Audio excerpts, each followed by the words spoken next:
Ассалаумағалейкум ағайындар, қалайсыздар, амансыздар ма? Мынау автомат коробка деген жәннің рахаты екен ғой.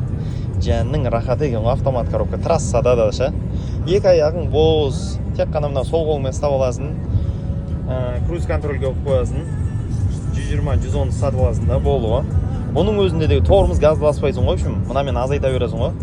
Осымен не аласың? Бір азайтасың, қараңыздар. 69-ға түседі. Басасың, түсе береді былай қарай. Алынан көтересің, көтеріле береді екен ғой. Әдемі екен ғой, ше. Скорость көтеріп отыра бересің.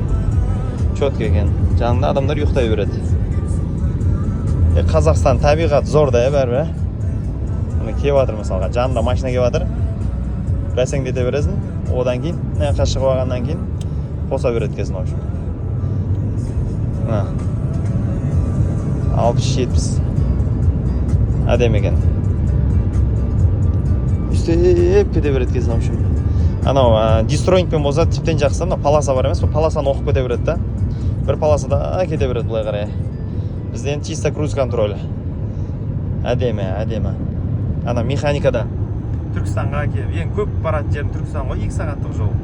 Сол кездерде оң аяғың шаршап, газды тоқтамай басып барасың 2 сағат бойы.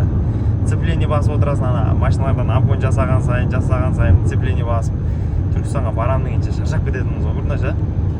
Ал қазір автомат коробка жанның рахат екен ғой, аяғың жинап аласың да. Шап балуан шап деп. Жақсы екен. Бір өменіп алсаңыздар болады екен.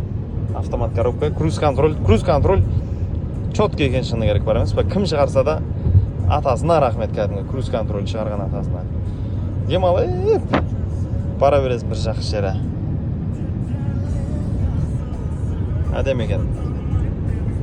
Сіздер круиз контрольді трассада пайдаланасыздар ма, пайдаланбайсыздар ма? Комментарияға жаза кетіңіздер.